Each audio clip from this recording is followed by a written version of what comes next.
Professor Badri, can you tell us a bit about yourself? My full name is Malik Babikir Badri. Babikir Badri, my father, was the man who established the first girls' education in Sudan in the year 1907. When I was born in this little town known as Rufa'a in the Sudan, my father was 71 years old. I continued studying my primary and secondary education in our private school that was established by my father. Then I went to the American University of Beirut, where I first wanted to study pharmacy. Then I didn't really like the courses. Then I moved to physics. Then I moved to biology. And lastly, I ended up in studying psychology and education. I then did my master's in the same university. I did my PhD in Leicester University in England in 1961. And I did my postgraduate training in behavior therapy in the Middlesex Hospital in 1966. This, in brief, is my academic qualifications.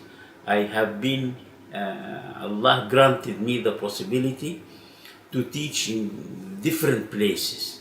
I taught in the University of Jordan. I taught in the American University of Beirut. I taught in Riyadh University before it became King Saud University. I taught in Imam Muhammad bin Saud University, and I taught in Umdurman Islamic University. I was with UNESCO in Ethiopia. I just went around and I ended up in Malaysia in the International Islamic University, where I taught in the Department of Psychology for more than 23 years. Now I have been asked again to come to the university to hold the chair of Ibn Khaldun, where I am now in it. But I am permanently a professor of psychology in our university in Sudan, the Ahfad University for Women. I'm happy to be with Professor Rasool and to see his university, inshallah, develop into a fully fledged Islamic university. Thank you very much. Professor Badri, how long have you been interested in Islamization of psychology? Yes, this question will take me back to 1953 and 54, when I was a student in the American University of Beirut. My first course of psychology was, I remember, taught by an American lecturer. And at that time, in 1953, the hero of psychology was Sigmund Freud. And all psychology was more or less based in one way or the other on his psychoanalytic theories and practices. And it was quite obvious to me at the time that I came as a Muslim from the Sudan, young Muslim from Sudan, and the whole issue of psychosexual development, the id as being the area of that directs the human behavior in an unconscious manner, all this stuff of Freud that has now been exposed and reconsidered, that was considered like a science at the time. I did not accept this, and I used to argue with my professor. But then all the time they would say, okay, if you don't accept this, what is the alternative? There was no alternative at the time. So by the time I finished my education in undergraduate education, I started to think about how can we formulate a form of psychology which is based on our Islamic faith, based on our culture. Here I must say that I'm greatly indebted to two great scholars of the time, scholars who used to do their best to remold Western, useful Western psychological thoughts in an Islamic fashion.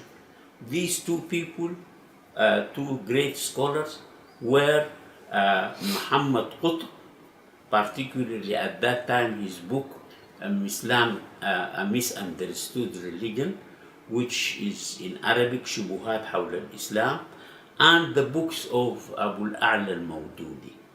These two people were very important in trying to give me, at that time I was a young student, to give me a self-confidence in Islam as a way of life, and to see the contradictions. Particularly Muhammad Qutb was very good in showing the contradictions of Freudian thought.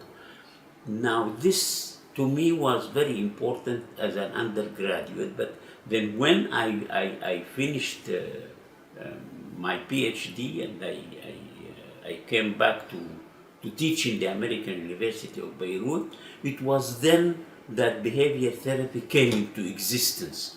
It was the very early 60s at the time. So I said I must go and see this new approach in psychology and psychotherapy.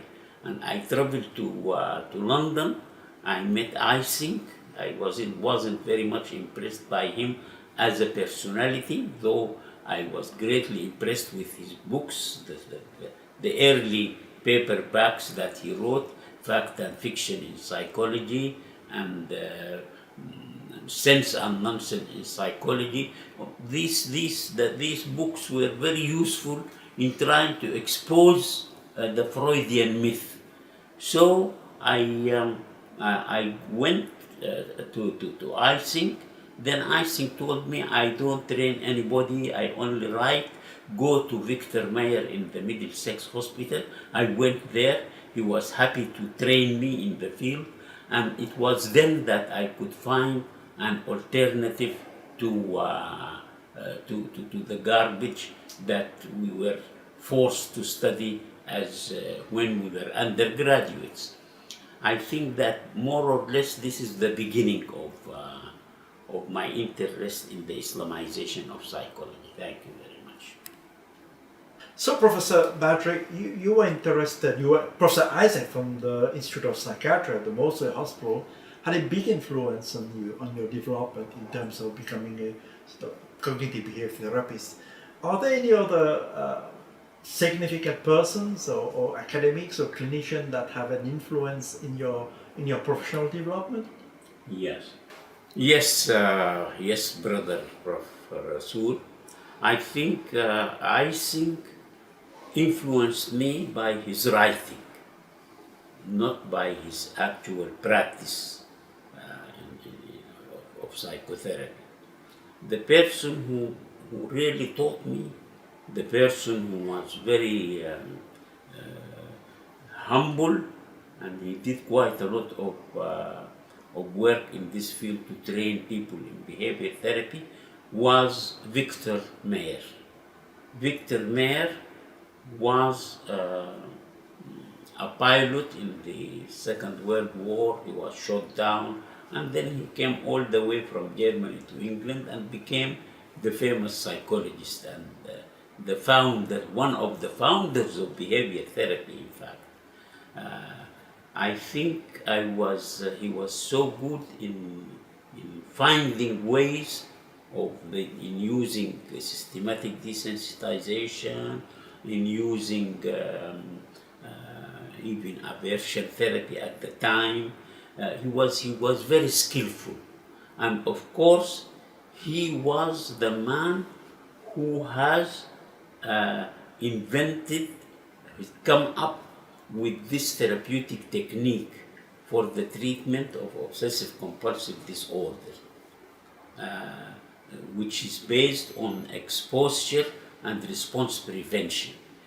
I was there with him when he treated his very patient.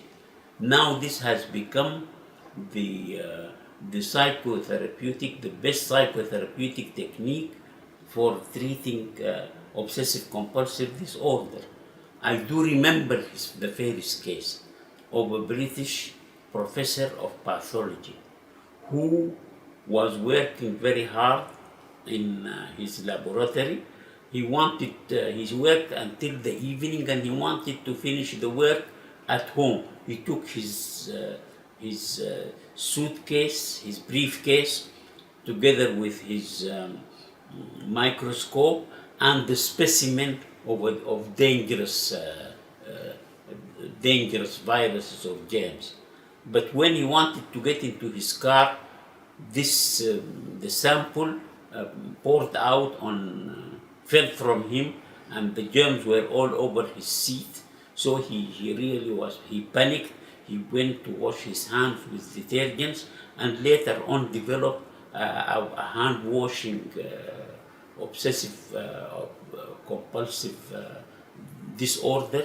And when he came to the hospital, his hands were already very red with so much washing, and it was Mayer who ventured into a new technique of therapy, which is now become the common form of treatment. I was very influenced by him.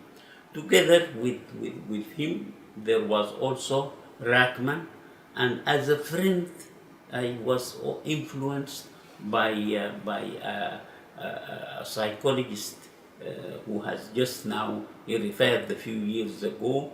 His name is Miller Meyer. These were the British psychologists who have really influenced my way into behavior therapy, and later on in cognitive behavior therapy. Professor Badri, you talk about the influence of British psychologists in the 1950s, 60s.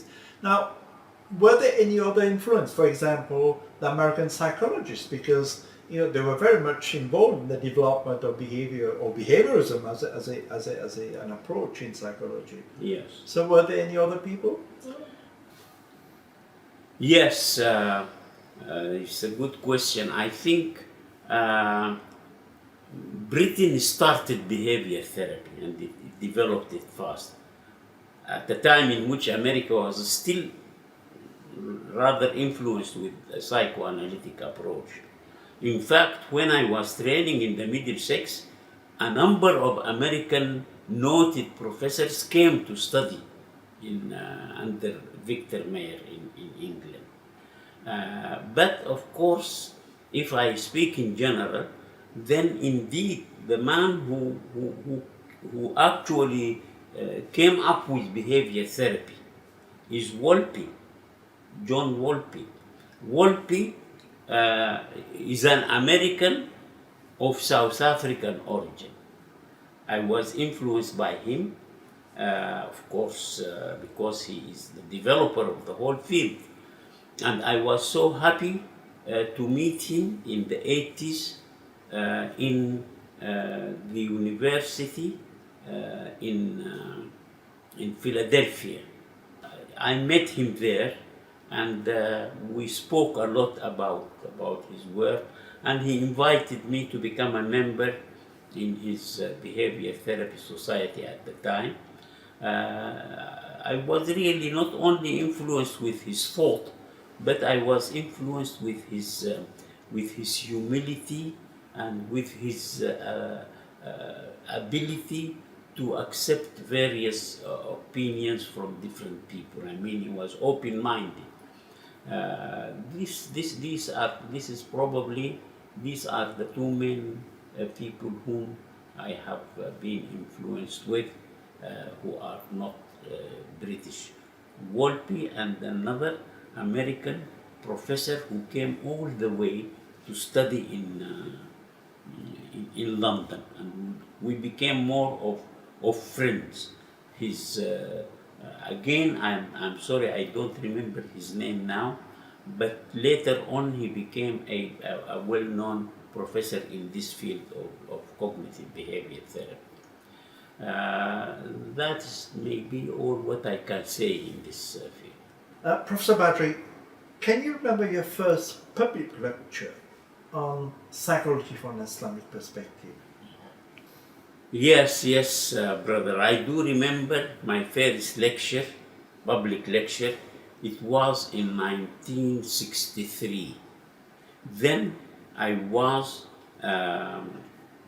ex- external professor, at that time assistant professor, in the University of Jordan. I was invited to come to the University of Jordan to help establish a department of psychology. And then I was asked to give a public talk. I gave a public talk on Islam and psychology. At that time, I did not go to London for my behavior therapeutic research and training. So I spoke generally about Islam as an important worldview in changing our the study of psychology. I do remember this lecture very well because of the resistance of the psychologists in the department when we came to the question and answer period. How come you speak about Islamic psychology? Psychology is a pure science. In every way, psychology to them is a pure science. Now, Malik, do you speak about Islamic physics and Fasiq chemistry? Why do you speak to us about Islamic psychology or Islam coming into psychology? Islam has nothing to do with psychology whatsoever. Now, this was a lot of arguments, a lot of talk. The people who attended the conference, who were not in the field of psychology, were more understanding than the psychologists who were in the department with me. That was my first lecture. After coming from London in 19, it was in 19, the lecture I was asked to give was in 1968, 69 in the University of, maybe a bit later on 1971, in the University of Riyadh. At that time it was called the University of Riyadh.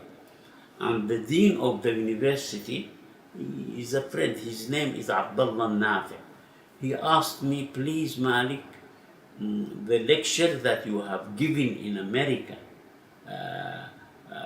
on Muslim psychologists in the Lizard's Hole, please translate it to Arabic and give it to us here. So I did so. And again, I had this resistance from the psychologists.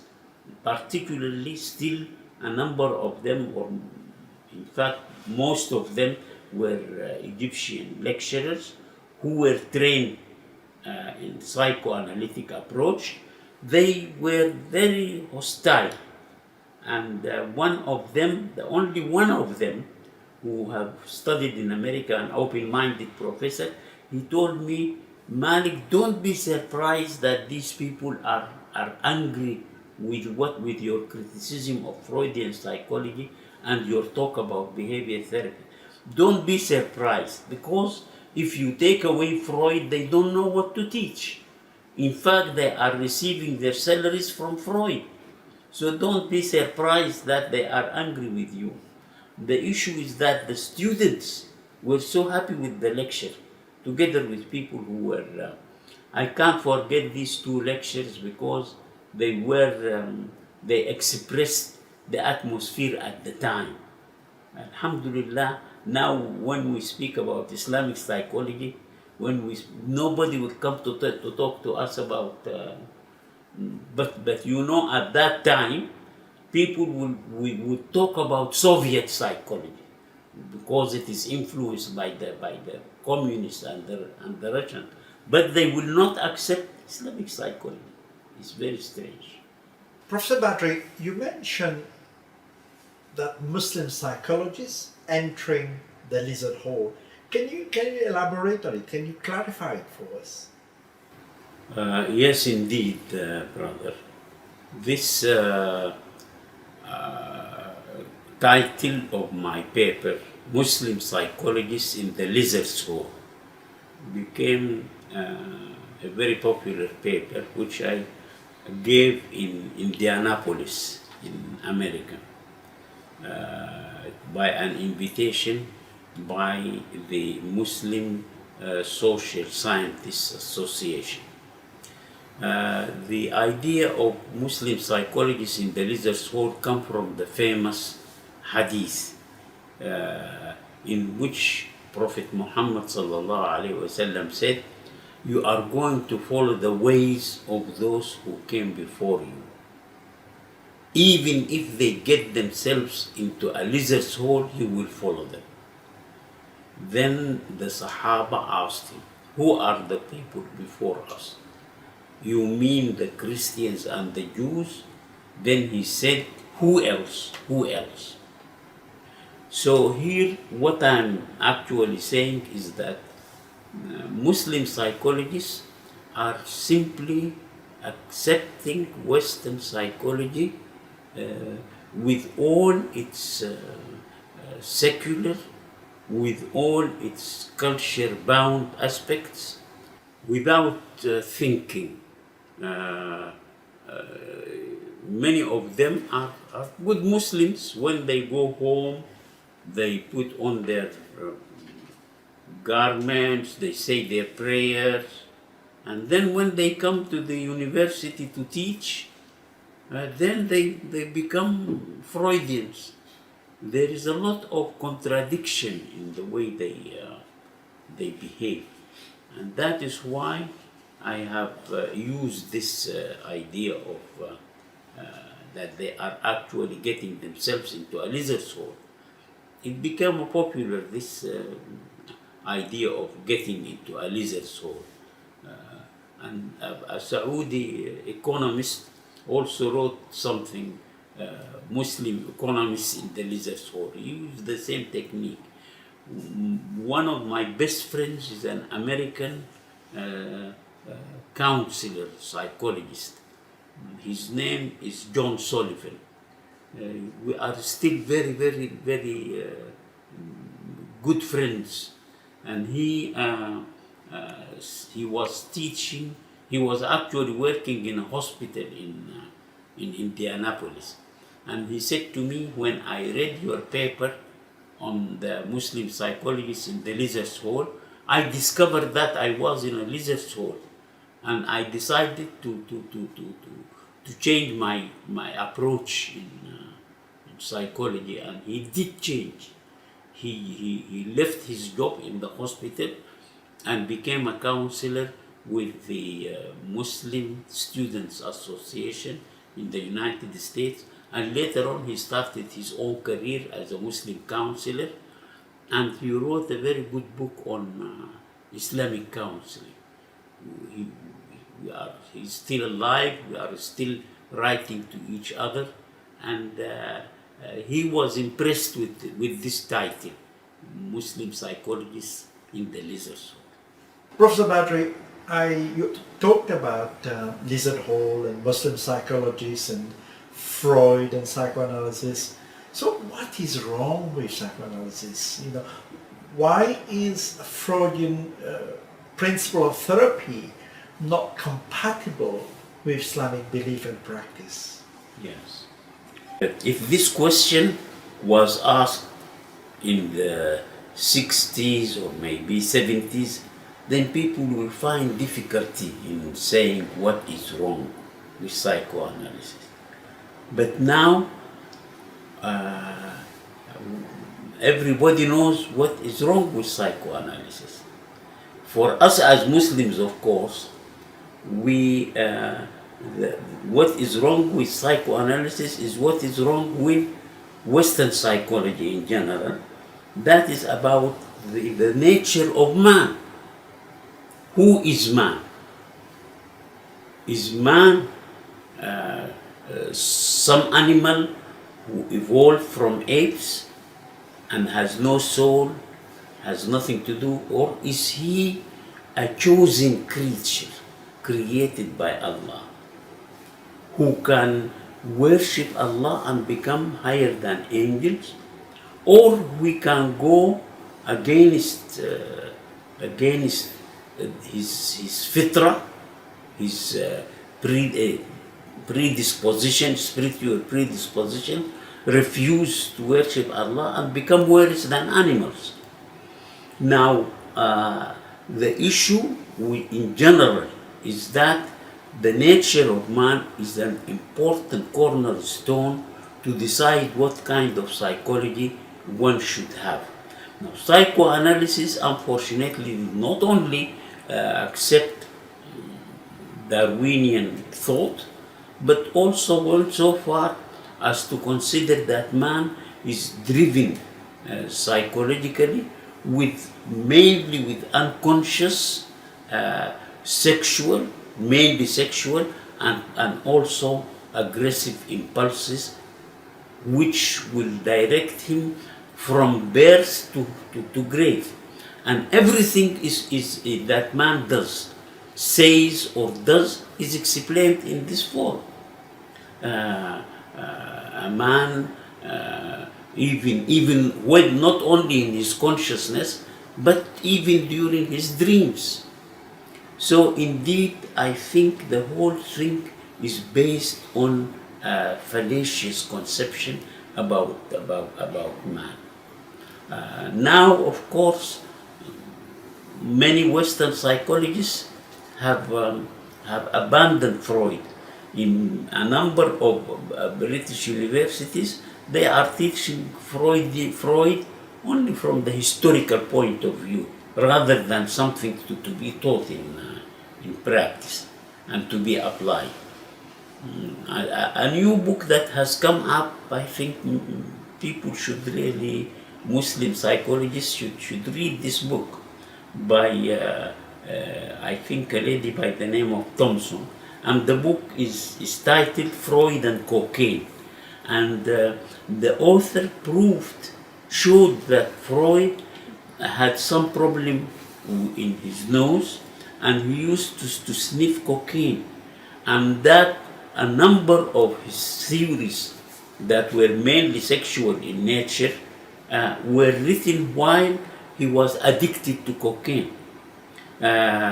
Of course, a number of his own colleagues have broken away from him in this issue. Read what Jung said about the insistence of Freud in explaining everything in terms of sex and in going against religion. He claims that he is an atheist and that there is no God and that psychoanalysis came to expose religion. But actually he was a member of a Zionist organization throughout his life. I think that we need to study the life of Freud in detail to understand why he has come up with these absurd views. Professor Badri, one of the technique that Freud used is dream analysis. Can you say how compatible dream analysis is to the Islamic belief and practice? Yes. This is a very important question. Freud considers dreams, analysis of dreams, as the royal road to understanding the unconscious. But actually, how does he explain dreams? All dreams are wish fulfillments. When we dream, then our ego is not active. We are unconscious, we are asleep. So here unconsciousness would be, the id would be active. But because the id is driven mainly by sexual aspects, all our dreams are wish fulfillment related to sexual and aggressive issues. But if, according to Freud, the dream comes as symbols, I'm trying only to simplify the issue. They come as symbols because he says if you dream about your real intentions, your real sex, then you will be disturbed and you will wake up from your sleep. So it comes in a disguised manner. You have not resolved your Oedipal complex, in which you used to sexually love your mother and hate your father. Now, if it comes to you the dream that you are having a relationship or sexual or whatever with your mother, this will disturb you, you'll wake up. So it will come to you in the form of a cow. You will see a cow in your dream, and then you are feeding the cow grass. Actually, the cow is your mother, and giving grass to the cow to eat is a sexual relationship with the mother. Now this is the royal road. What kind of royal road is this?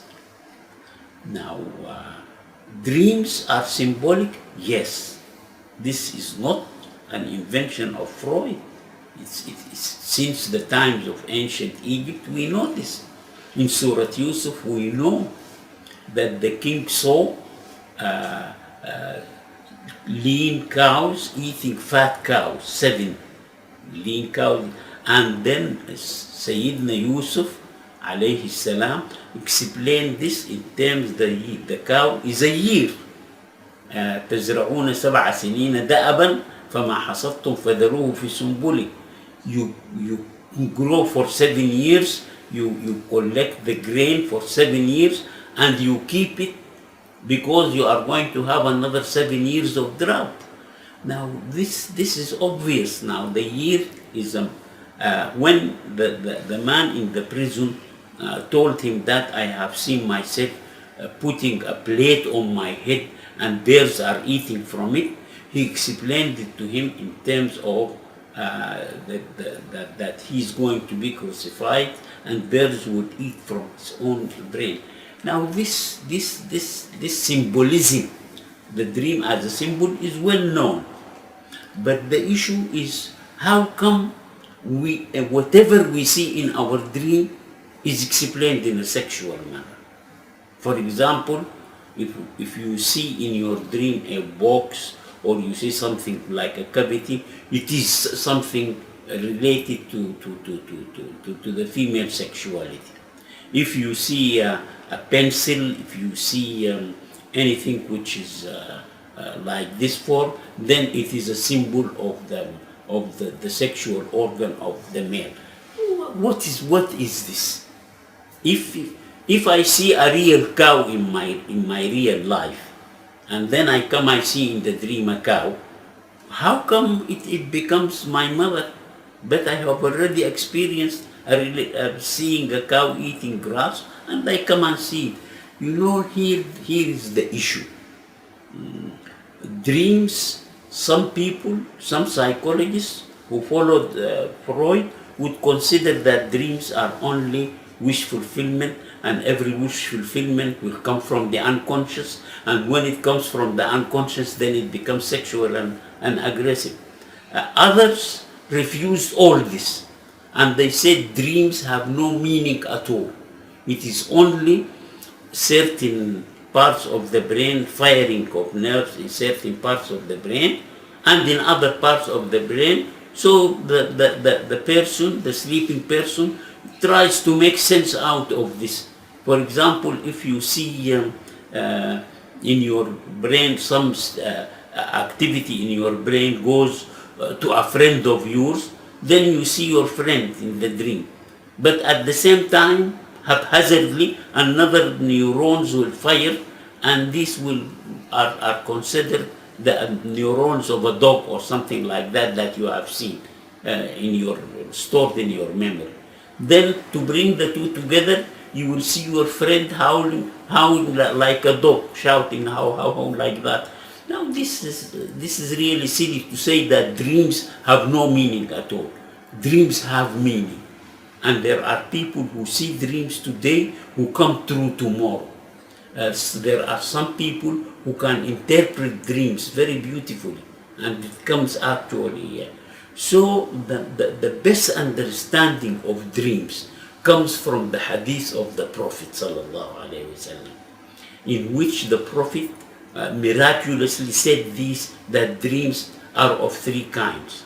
Either it comes from evil shaitan, then you can see yourself doing things that are bad. Like one Sahabi, he came to the Prophet and told him, I saw my head in the dream being cut off and rolling, and I was running after my head to bring it back to my body. Then the Prophet said, do not tell people what shaitan is playing with you during your dreams. If you dream you are invited to a party and you put on your best suit and you are going to the party, but then when you are waiting for the bus to take you, you discover that you forgot to put on your trousers, you are naked in the street and you keep running around. This is the playing of shaitan with you. So these are a kind of dream the Prophet spoke about. The other kind of dream, he says, hadith al-nafs. Whatever you speak to yourself, your experiences during the day, what you see, then you see it at night. If you are, for example, having a wish to eat, it's Ramadan and you are thirsty and you sleep, and then you see a dream that you are eating ice cream. This is your not wish fulfillment of any sexual form, but this is an experience. This is hadith. This is what yourself is talking to you. So this is another section of the dreams. The first one comes from shaitan. The second one comes from your experiences of the day, or whatever you say to yourself. And the third type of dream is the prophetic dreams, the dreams that are spiritual, the dreams in which, and the Prophet says, imma hadith al-nafs, or from shaitan, or dreams from Rahman, dreams that comes from the heavens, the dreams that are beautiful, the dreams that give you good tidings, the dreams which will show you some of what is going to happen in future to you. Look at this comprehensive approach of dreams. I don't think there is anything that we cannot say dreams are nonsense, and we cannot say dreams are only wish fulfillments of a sexual nature. Indeed, the Prophet gives us a beautiful understanding of dreams and its symbolism. Professor Badri, what would you say are the differences between secular psychology, Western psychology, and Islamic psychology? Yes. Well, secular psychology and Islamic psychology are very different in certain areas and very near to each other in other aspects. Any sort of psychology, Western psychology is not all of it is anti-Islamic, though the conception, the philosophical background is anti-Islamic, but the application is useful. For example, all this area of behavior therapy, it is based on the assumption that man has no nature at all, behaviorism. That man is simply like a dry leaf being blown around by the winds of the environment. This is not Islamic. But when you come to learning, learning by conditioning, which is the basic building block of behaviorism, This is science, we accept it and we use it. There is no problem with it, and our early Muslim scholars have actually applied it. They have applied systematic desensitization. They spoke about learning by conditioning. They spoke about it in detail. Read Al-Ghazali, read other. When we talk about cognitive psychology again, go and read Ibn Taymiyyah, go and read Ibn Qayyim al-Jawziyah. He spoke about this aspect of cognition, how it develops in detail. That he spoke about the human soul active all the time, what we call the psyche today. It is active during the day and during the night, non-stop. And he says that everything starts with a thought. And if you accept a thought or a volition, if you accept it, then it becomes a motivation. He says, if you accept the motive, then you will do it in real life. If you repeat it, it becomes a habit. So he says, when you have the thought, try to fight it if it is a bad thought. If you don't fight it, it will become a motivation. If you do not fight the motive, then the motive will be actually, you will find yourself unable to stop yourself from doing it in real life. If you do it once, then make istighfar and fight it.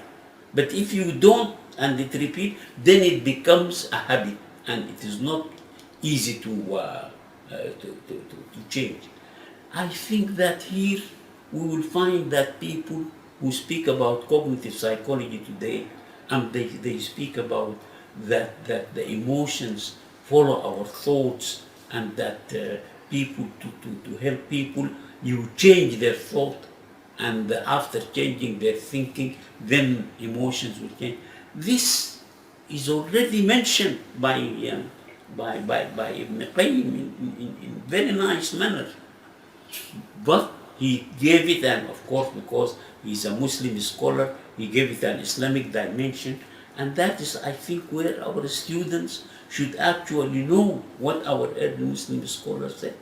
So here, psychology, when you come to the area where psychology merges with other exact sciences, like, for example, physiological psychology, marriage between psychology and physiology, when it comes to psychopharmacy, when it comes to genetic psychology, behavior genetics, we are facing scientific aspects of psychology. We make use of it. It is Islamic. Whatever is actually useful to man and has no connotation, secular connotation, it is Islamic. We have no problem with it. So here the issue is, when we speak about changing psychology, we are actually trying to adapt it, to see the things that are opposed to culture, and those opposed to culture, to our culture and our Islam, are generally the ones that have no scientific background. But when we come to study perception, to study learning, we have no problem. So actually, secular psychology and Islamic psychology are not two different poles, but it is a process whereby we are trying to adapt and to Islamize those aspects that have become secular, but they are useful. When we make them, for example, when we change cognitive psychology, we see it in terms of our Islamic conception, and the patient comes to us and he says, I'm bad, Allah does not like me because I did something wrong, and he's depressed. Then when we change his thought about Allah subhanahu wa ta'ala and his forgiveness and his love to to the humans he created, we are actually changing his thought. Not only changing his thought, but also changing his spirituality. So indeed, we are using the methods that have been developed in the West, but we are using it in an Islamic fashion. And when we do so, we will discover that our early Muslim scholars have already gone through the same route.